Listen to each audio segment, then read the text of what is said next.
The 18th century French chemist Antoine Lavoisier very carefully investigated both physical and chemical changes in a way that no one had done before. He used what we now call the scientific method.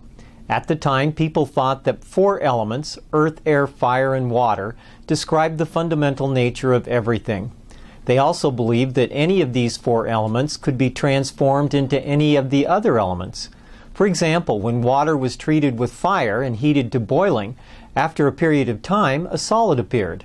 People generally thought that the water was transformed by the fire into earth. Lavoisier repeated this boiling experiment, but instead of simply observing the water to earth change, he weighed both the water and the glass vessel at the beginning of the experiment. He then reweighed the water, the glass vessel, and the solid that appeared.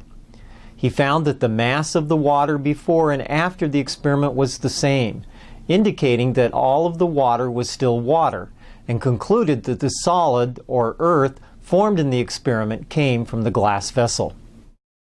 Lavoisier conducted many other experiments and applied the scientific method to answer this question: is one element converted to another?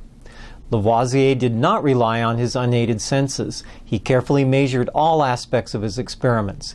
He determined the mass of a number of different materials before and after chemical changes, and each time the total mass of the material before the chemical change was identical to the total mass of the material after the chemical change. After several experiments, Lavoisier formed the general conclusion that the total mass of the material before a physical or chemical change is the same as the total mass of the material following a physical or chemical change. This basic concept is known as the law of conservation of mass.